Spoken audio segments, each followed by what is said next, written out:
Friends, Gemini പൂ സീരിയലിൻ്റെ ഒരു പുതുപുത്തൻ വിശേഷത്തിലേക്ക് എല്ലാവർക്കും സ്വാഗതം. വരാൻ പോകുന്ന ഒരു അടിപൊളി എപ്പിസോഡ് വിശേഷത്തിലേക്കാണ് നമ്മൾ പോകുന്നത്.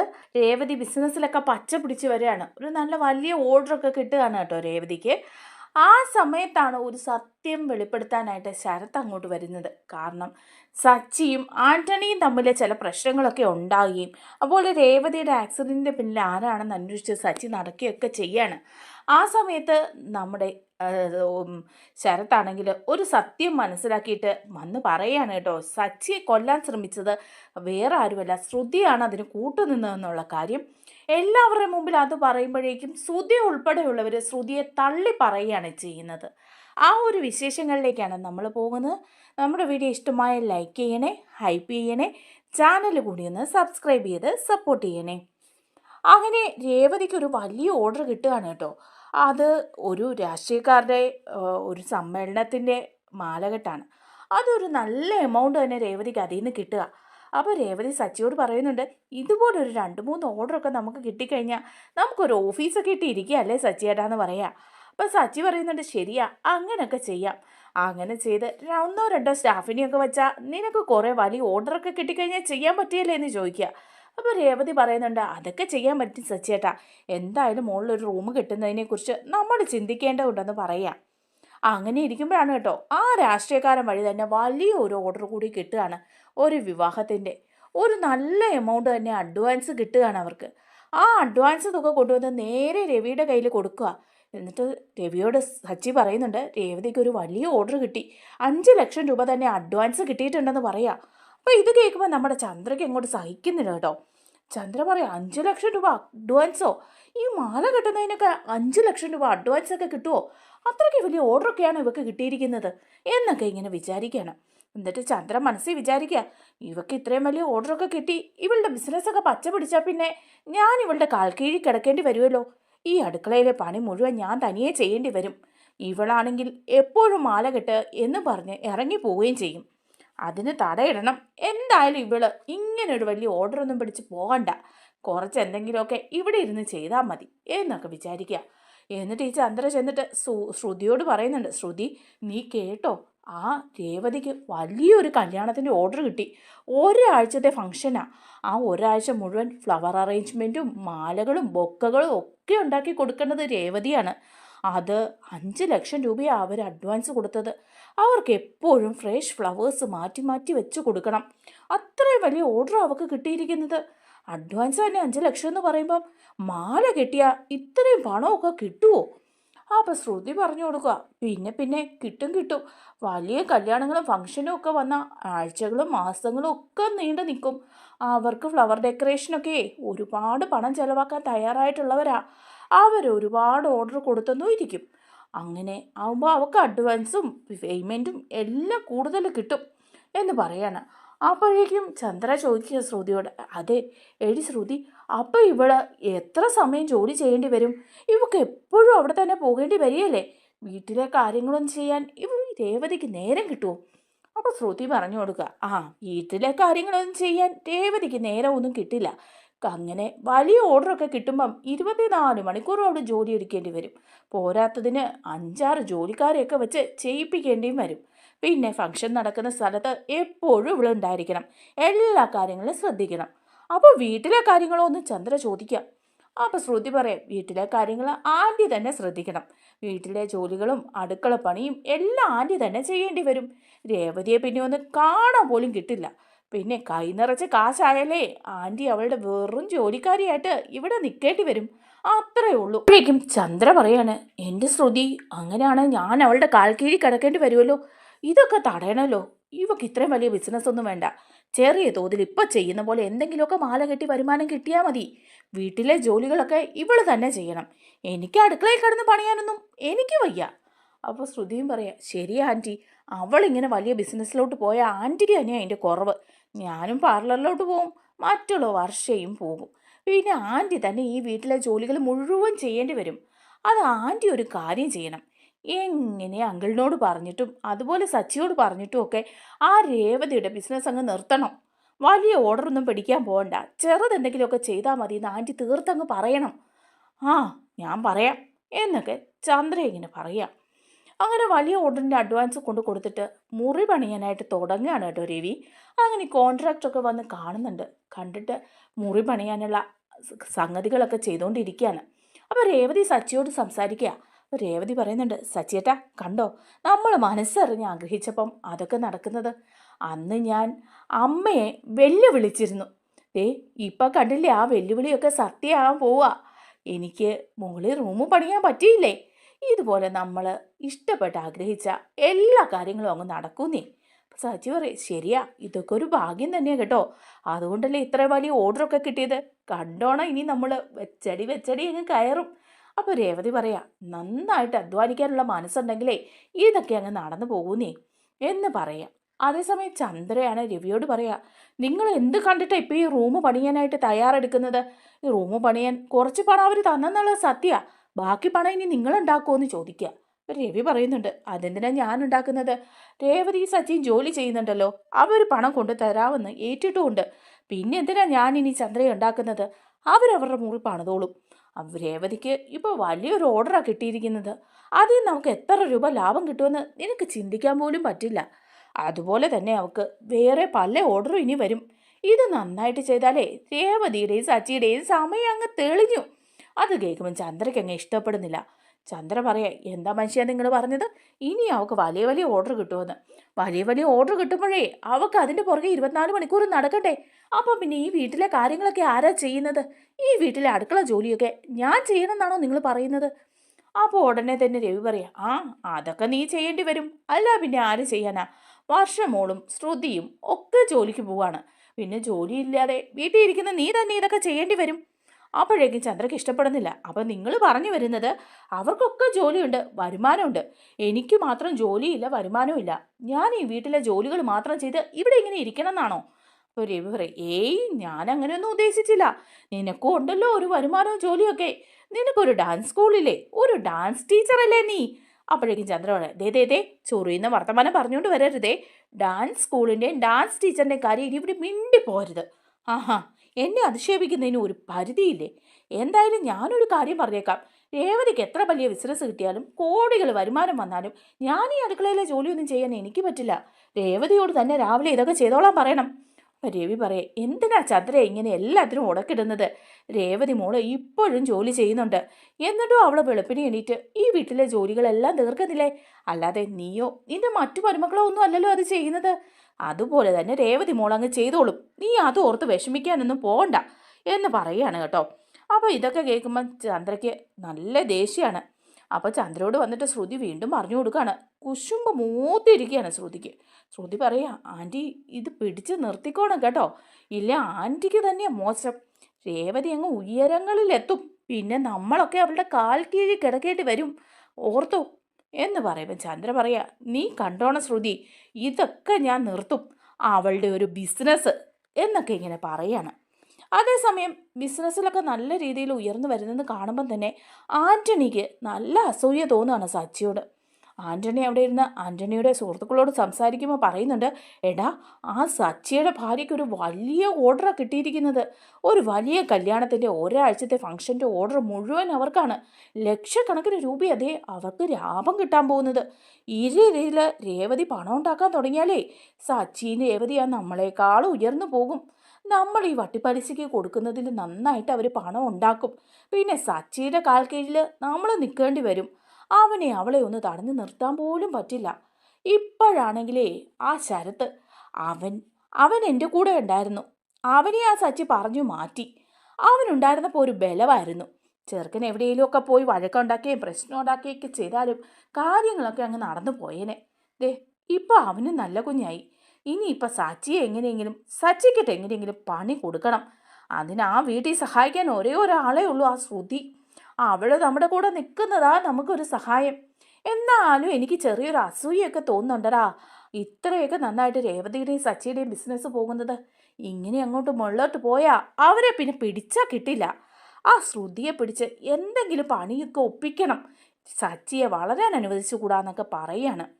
അപ്പോൾ ഇതൊക്കെ കേട്ടിട്ട് ഈ സുഹൃത്ത് ചെന്നിട്ട് നേരെ ശരത്തിനോട് പറയാണ്, അതെ ശരത്തെ, ഞാനൊരു കാര്യം നിന്നോട് പറയട്ടെ. നിന്റെ ചേച്ചിയല്ലേ രേവതി, നിന്റെ അളിയനല്ലേ സച്ചി, അവരെയൊക്കെ ഉടക്കാനായിട്ട് നമ്മുടെ ആൻ്റണി ചില പണികളൊക്കെ നടത്തുന്നുണ്ട്. എന്നോട് ചില കാര്യങ്ങളൊക്കെ വെട്ടി തുറന്ന് പറഞ്ഞു. നിന്റെ ചേച്ചിയും അളിയനും ഒക്കെ ആയതുകൊണ്ട് ഞാൻ പറയാണ്, അവരെ അപായപ്പെടുത്താൻ ആൻ്റണി നോക്കുന്നുണ്ട്. നീ എങ്ങനെയെങ്കിലും തടയാൻ പറ്റുമെങ്കിൽ അത് തടയണം കേട്ടോ. കാരണം ഇപ്പം നിന്റെ ചേച്ചിക്ക് ബിസിനസ്സിൽ നല്ല ലാഭം ഉണ്ടാകുന്നുണ്ടെന്ന് ആൻ്റണിക്ക് മനസ്സിലായി. അതുകൊണ്ട് തന്നെ എങ്ങനെയെങ്കിലും അവരെ നശിപ്പിക്കാൻ വേണ്ടിയിട്ട് ആൻ്റണി ശ്രമിച്ചുകൊണ്ടിരിക്കുക.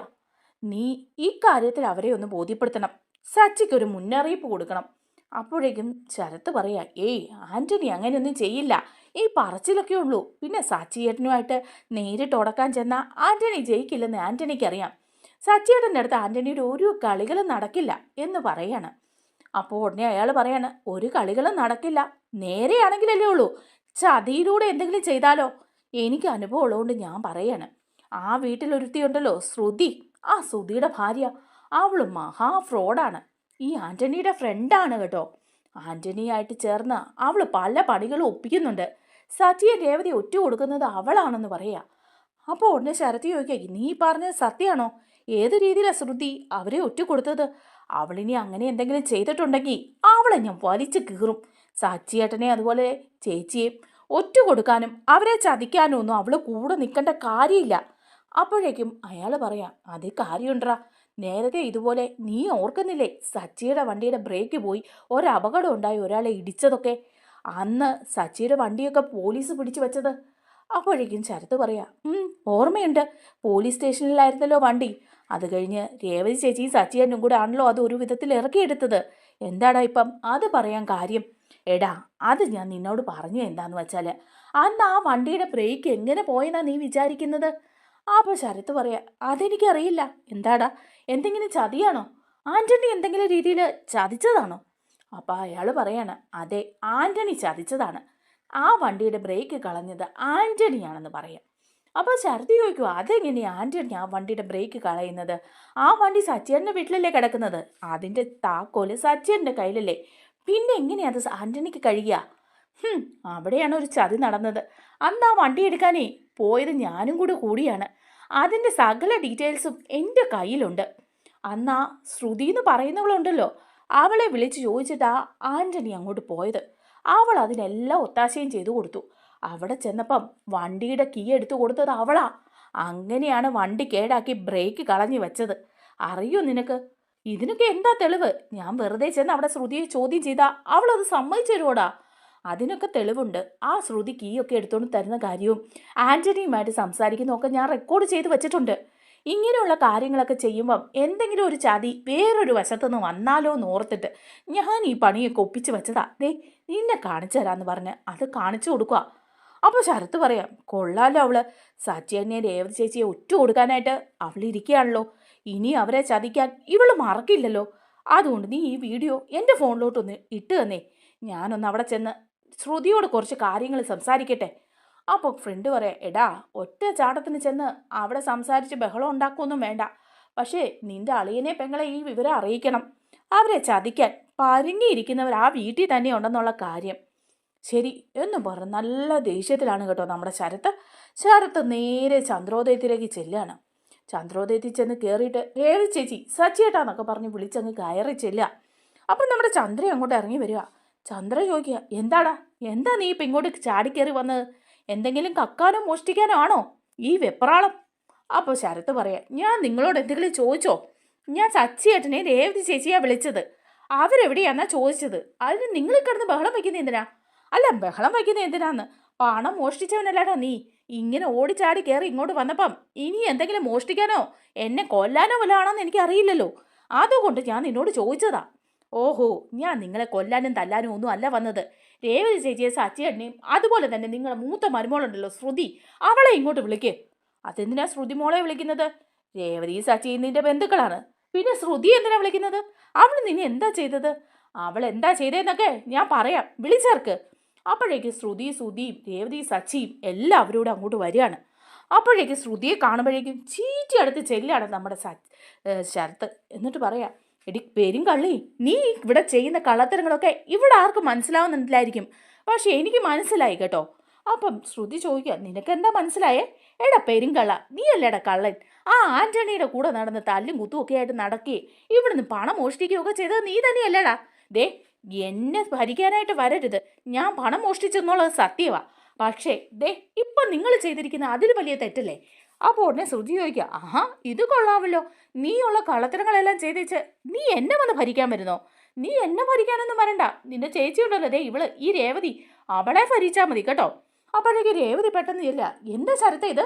നീ എന്തിനാ ഇവിടെ ഈ ഉപ്പ ഇങ്ങനെ വന്നത്? നീ ഇപ്പം വന്ന് എന്തിനാ ശ്രുതിയുടെ അമ്മയുടെയൊക്കെ നേരെ ബഹളം വയ്ക്കുന്നത്? എന്താ പ്രശ്നം എന്നൊക്കെ ചോദിക്കുക. അപ്പോൾ ശരത്ത് പറയാ, രേവതി ചേച്ചി അങ്ങ് മാറുന്നേ, എനിക്കിതേ ഇവളോടാ ചോദിക്കാനുള്ളത്. ഇവളോട് ചോദിച്ചിട്ടേ ഞാനിവിടുന്ന് പോവുള്ളൂ. അപ്പോൾ സച്ചിൻ വന്നിട്ട് പറയാ കേട്ടോ, ശരത്തെ നീ ഇങ്ങോട്ട് മാറി നിൽക്ക്. നീ ഇപ്പോൾ ഇവിടെ വന്ന് ബഹളം വയ്ക്കുന്നത് എന്തിനാ? നിന്നോട് ഞാൻ പല പ്രാവശ്യം പറഞ്ഞിട്ടുള്ളതാണ് ഇവിടെ വന്ന് ഇനി ബഹളമൊന്നും വയ്ക്കാൻ വരരുതെന്ന്. എന്നിട്ട് പിന്നെ അത് സച്ചിയേട്ടാ, ഒരു കാര്യമുണ്ട്, ഒരു കാര്യം പറയാനുണ്ട് എനിക്ക്. അപ്പോൾ സച്ചി പറ എന്താന്ന് വെച്ചാൽ പറ. അപ്പോൾ രവി പറയുന്നുണ്ട് കേട്ടോ, എന്താന്ന് വെച്ചാൽ പറ എന്ന് പറയുമ്പോൾ ശരത്ത് പറയാ, അതെ അന്ന് ഓർക്കുന്നുണ്ടോ സച്ചിയേട്ടന് വണ്ടി ആക്സിഡൻ്റ് ആയത്? ബ്രേക്ക് പോയി ആരെയോ ചെന്നിടിച്ചത്? ഉണ്ട്, എൻ്റെ വണ്ടിയുടെ ബ്രേക്ക് പോയിട്ട് അത് ഒരാളെ ഇടിച്ചു. അതിൻ്റെ പേരിൽ വണ്ടി പോലീസ് പിടിച്ചു വെക്കുകയും ഞാനും രേവതിയും കൂടി പോയി കാല് പിടിച്ച് ആ വണ്ടി ഇറക്കുകയൊക്കെ ചെയ്തു. അതെങ്ങനെയാണ് നടന്നത്? സച്ചിയേട്ടൻ പറ, എങ്ങനെയാണ് നടന്നതെന്ന് സച്ചിയേട്ടൻ പറ. അപ്പോൾ സച്ചി പറയാ, അതൊന്നും എനിക്ക് ഓർമ്മയില്ലടാ, എൻ്റെ വണ്ടിയുടെ ബ്രേക്ക് എങ്ങനെയോ പോയി, എന്തോ ഒരു അബദ്ധം സംഭവിച്ചു, അങ്ങനെ സംഭവിച്ചതാ എന്ന് പറയണം. അപ്പോൾ ഒന്ന് ശരത്ത് പറയാ, ഓ വണ്ടിയുടെ ബ്രേക്ക് എങ്ങനെയോ പോയി അല്ലേ? വെറുതെ എങ്ങനെയോ പോയതാണോ സച്ചിയേട്ടാ, അതോ ആരെങ്കിലും കളഞ്ഞാണോ? അപ്പോൾ സച്ചി പറയാ, ആര് കളയാനാ? എൻ്റെ വണ്ടി എൻ്റെ വീട്ടിൽ കിടക്കല്ലേ, എൻ്റെ വണ്ടി എടുത്തോണ്ട് പോയി ആര് ബ്രേക്ക് കളയാനാ? എന്താ ശരത്തെ നീ പരസ്പര ബന്ധമില്ലാതെ പറഞ്ഞ് ഇവിടെ വന്ന് ബഹളം വയ്ക്കുന്നത്? അതിന് നീ ഇപ്പം എന്തിനാ ശ്രുതിയുടെ നേരെ ബഹളം വയ്ക്കുന്നത്? അപ്പോൾ ശരത്ത് പറയണം, അതെ ഞാൻ ആൻ്റണിയുടെ ഒരു ഫ്രണ്ടിനെ ഇന്ന് കണ്ട് സംസാരിച്ചിരുന്നു. ഓ അപ്പം സച്ചിൻ പറയാ, ഓ നീ ആൻ്റണിയുടെ ഫ്രണ്ടിനെ കണ്ട് സംസാരിച്ചു. നിന്നോട് ഞാൻ പല പ്രാവശ്യം പറഞ്ഞല്ലേ ആൻ്റണി ആയിട്ടുള്ള ബന്ധമൊന്നും വേണ്ടാന്ന്. പിന്നെ നീ അവൻ്റെ കൂടെ കൂടിയോ? അതുകൊണ്ടല്ലേ അവൻ്റെ ഫ്രണ്ടിനെ കണ്ട് സംസാരിച്ചത്? അപ്പോൾ ഉടനെ ശരത്ത് പറയുന്നുണ്ട്, ഇല്ല ആൻ്റണിയായിട്ട് എനിക്കിപ്പോൾ ഒരു ബന്ധവും ഇല്ല, ഞാൻ അയാളുടെ കൂടെ പോകുന്നില്ല. പക്ഷേ അയാളുടെ ഒരു ഫ്രണ്ടിൽ തന്നെ കണ്ടപ്പോൾ ചില കാര്യങ്ങളൊക്കെ പറഞ്ഞു. അത് സച്ചിനെ രവി ചേച്ചി അറിയിക്കണമെന്ന് എനിക്ക് തോന്നി, അതുകൊണ്ടാണ് ഞാൻ വന്നതെന്ന് പറയാം. അപ്പോൾ രവി പറയാണ്, എന്താന്ന് വെച്ചാൽ നീ പറ, അതെന്താന്ന് വെച്ചാൽ പറയാൻ എനിക്കുണ്ട്. അന്ന് സച്ചിയേട്ടൻ്റെ വണ്ടി അപകടത്തിലാക്കാൻ നോക്കിയത് ആൻ്റണിയാണ്, അക്കാര്യത്തിൽ സംശയമില്ല. വണ്ടിയുടെ ബ്രേക്ക് കളഞ്ഞത് ആൻ്റണിയാണ്. അത് മറ്റൊന്നിനുമല്ല, വേറെ ആരെ ഇടിക്കാനുമല്ല, സച്ചിയേട്ടൻ മരിച്ചു പോകാൻ. സച്ചിയേട്ടൻ്റെ വണ്ടി ആക്സിഡൻ്റ് ആയി സച്ചിയേട്ടൻ ഇല്ലാതാവാൻ അതിനുവേണ്ടി ചെയ്ത ഒരു വലിയ ചതിയാണത് എന്ന് പറയുക. അപ്പോൾ സച്ചി ചോദിക്കുക, എന്താ നീ പറഞ്ഞത്? അതെങ്ങനെയാണ് എൻ്റെ വണ്ടി ആൻ്റണി ബ്രേക്ക് കളയുന്നത്? അതിൻ്റെ ഇടയ്ക്ക് അങ്ങനൊന്നും സംഭവിച്ചില്ല. നീ ചുമ്മാ ആവശ്യമില്ലാത്ത കാര്യങ്ങൾ പറയാതെ ശരത്തെ. ആവശ്യമില്ലാത്ത കാര്യങ്ങളല്ല, സച്ചിയേട്ടൻ്റെ വണ്ടി ഈ വീട്ടിൽ കിടക്കുമായിരുന്നു, താക്കോലും ഇവിടെ തന്നെ ആയിരുന്നു. അത് ആൻ്റണിക്ക് എടുത്തു കൊടുത്തതേ ഇവളാ, ഈ ശ്രുതി. അപ്പോൾ സച്ചി ചോദിക്കേ, ശ്രുതിയോ? ശ്രുതി എങ്ങനെ? ആ ശ്രുതി, ഇവൾക്ക് ആൻ്റണിയുമായിട്ട് നല്ല ബന്ധത്തിലാ. ആൻ്റണി വിളിച്ചു പറഞ്ഞു സച്ചിയെ ഇല്ലാതാക്കാൻ, അതങ്ങ് ചെയ്യണമെന്ന്. ഈ ദുഷ്ട ഒരു നിമിഷം ആലോചിക്കാതെ ആ താക്കോലെടുത്ത് കൊടുത്തു. അവർ വണ്ടിക്കിട്ട് പണിതിട്ട് പോയതാ. അറിഞ്ഞോ സച്ചിയേട്ടൻ? എല്ലാം ഇവളാ ചെയ്തത്. അപ്പോൾ ഉടനെ തന്നെ ശ്രുതി പറയാ, എന്താ നീ പറയുന്നത്? ഇപ്പം ഇത് കൊള്ളാലോ, എൻ്റെ തലയിലേക്ക് കുറ്റമെല്ലാം കൊണ്ട് ഇടുവാണോ നീ? അല്ല, നീ സത്യം പറഞ്ഞോ? ഇല്ല നിന്നെ ഞാനിപ്പോൾ കൊല്ലും എന്നും പറഞ്ഞ് ശരത്തെ കഴുത്തിന് പിടിക്കാൻ ചെല്ലാണ്. അപ്പോഴേക്ക് ശ്രുതി പിടിച്ചു മാറ്റുക. എടാ ശരത്തെ മാറണ്ട, അവളെ വിടറ എന്നൊക്കെ പറഞ്ഞ്. അപ്പോൾ രേവതി ചോദിക്കുക, എന്താ ശരത്തെ നീ പറയുന്നത്? ഇതിനൊക്കെ എന്തെങ്കിലും തെളിവുണ്ടോ? തെളിവുണ്ട്, തെളിവെല്ലാവരെയും ഞാൻ കാണിക്കാം. ദേ എൻ്റെ ഫോണിൽ ആ വീഡിയോ ഉണ്ട്, ഇവള് ചാവി എടുത്ത് കൊടുക്കുന്നതും അതുപോലെ തന്നെ ആൻ്റണിയുമായിട്ട് സംസാരിക്കുന്നതും. ഇത് കണ്ടിട്ട് എല്ലാവരും കൂടെ തീരുമാനിക്ക്, ഇവൾ എങ്ങനെയുള്ളവളാണ്, ഈ വീട്ടിൽ താമസിപ്പിക്കാൻ കൊള്ളാവുന്നവളാണോ എന്നൊക്കെ എന്നും പറഞ്ഞ് ആ വീഡിയോ കാണിച്ചു കൊടുക്കണം എല്ലാവരെയും. അപ്പോൾ ഈ വീഡിയോയിൽ എല്ലാ സംഭവങ്ങളും കാണുക. അങ്ങനെ ശ്രുതി അവിടെ സച്ചിയെ കൊല്ലാനായിട്ട് ഒരു ചതി നടത്തുന്നുണ്ടെന്നുള്ളത് എല്ലാവർക്കും മനസ്സിലാവുകയാണ്. അപ്പോൾ സച്ചി ഉടനെ തന്നെ പറയാണ്, ശ്രുതി നീ ഇത്രയ്ക്കൊരു ദുഷ്ടയായിരുന്നോ? എൻ്റെ ജീവൻ ഇല്ലാതാക്കാൻ നീ ആൻ്റണിയുമായിട്ട് ചേർന്ന് കളിച്ചല്ലേ? നീ ഇത്രയും വലിയ ഫ്രോഡാണെന്ന് ഞാൻ വിചാരിച്ചില്ല. നിന്നെ വിശ്വസിക്കാൻ കൊള്ളില്ലെന്നും പേരും കള്ളിയാണെന്നും ഒക്കെ എനിക്കറിയായിരുന്നു. പക്ഷേ ഒരു വീട്ടിൽ താമസിച്ചുകൊണ്ട് ഇങ്ങനൊരു ചതി നീ ചെയ്യുമെന്ന് വിചാരിച്ചില്ല. അപ്പോൾ ശ്രുതി ഇങ്ങനെ കുനിഞ്ഞു നിൽക്കുക. അപ്പോൾ രവി വന്നിട്ട് പറയാ, ശ്രുതി നീ നീ എനിക്ക് നിന്നോട് സംസാരിക്കാനില്ല, നിന്നെ എനിക്കിനി കാണുകയും വേണ്ട എന്ന് പറയുകയാണ് കേട്ടോ. അപ്പോഴേക്കുമാണ് നമ്മുടെ ശ്രുതിയും വന്നിട്ട് പറയാ, ശ്രുതി നീ ചെയ്തത് തന്നെയാണോ ഇത് എന്ന് പറയുമ്പോൾ ശ്രുതി പറയാ. അത് ശ്രുതി ഞാൻ അപ്പോൾ ആന്റണി പറഞ്ഞപ്പോൾ എനിക്കൊരു അബദ്ധം പറ്റിപ്പോയി. നിനക്കൊരു അബദ്ധം പറ്റിപ്പോയോ? ഇതാണ് ശ്രുതി അബദ്ധം. ഞാനും സച്ചിയും തമ്മിൽ ഒരുപാട് പ്രശ്നങ്ങളുണ്ട്. ഞങ്ങൾ കാണുമ്പോൾ കീരിയും പാമ്പും പോലെ വഴക്കുണ്ടാക്കുമെങ്കിലും അവനെ ഇല്ലാതാക്കാനൊന്നും ഞാൻ ശ്രമിക്കില്ല. അവനെന്റെ സഹോദരനല്ലേ. നീ ഇപ്പം അതും ശ്രമിച്ചു. നീ ഇത്രയ്ക്ക് ദുഷ്ടയായിരുന്നോ? എന്നോട് നീ ഇനി ഒന്നും സംസാരിക്കണ്ട. എനിക്ക് നിന്റെ മുഖം പോലും കാണണ്ട. എല്ലാവരുടെ മുമ്പിൽ നീ എന്നെ കൂടിയല്ലേ നാണം കെടുത്തിയത് എന്ന് പറഞ്ഞിട്ട് അങ്ങോട്ട് ദേഷ്യപ്പെട്ട് ശ്രുതിയും പോവാ. അപ്പൊ ചന്ദ്ര അവിടെ നിൽക്കുമ്പോഴേക്കും ചന്ദ്രയുടെ നേരെ നോക്കി നിൽക്കുക ശ്രുതി. എന്നിട്ട് പറയാം, അമ്മേ ഞാൻ ഞാൻ നീ ഒന്നും മിണ്ടണ്ട. നീ ഇപ്പൊ ചെയ്തത് തെറ്റ് തന്നെയാ ശ്രുതി. സച്ചിയെ ഇല്ലാതാക്കാൻ ശ്രമിക്കുക എന്ന് പറഞ്ഞാല് നിന്റെ മനസ്സ്, സച്ചി എൻ്റെ മോനല്ലേ, അവനെ കൊല്ലാൻ വേണ്ടിയല്ലേ നീ അത് ചെയ്തത്. നിനക്ക് എങ്ങനെ തോന്നിയിടി? നിന്നെ ഞാൻ മറന്ന് വിശ്വസിച്ചു. അതൊക്കെ തെറ്റായി പോയി എന്ന് എനിക്കിപ്പോൾ മനസ്സിലായി. എനിക്ക് നിന്നെ കാണണ്ട. ഇനി നീ ഈ വീട്ടിൽ വേണ്ട എൻ്റെ മരുമകളായിട്ട് എന്ന് പറയാണ് നമ്മുടെ ചന്ദ്രേ. അങ്ങനെ എല്ലാവരും ശ്രുതിയുടെ കള്ളത്തരം അറിയാണ് കേട്ടോ നമ്മുടെ ശരത്ത് വന്ന് പറഞ്ഞിട്ട്. നമ്മുടെ വീഡിയോ ഇഷ്ടമായാലൊന്ന് ലൈക്ക് ചെയ്യണേ, ഹൈപ്പ് ചെയ്യണേ, ചാനൽ കൂടി ഒന്ന് സബ്സ്ക്രൈബ് ചെയ്ത് സപ്പോർട്ട് ചെയ്യണേ. Thank you.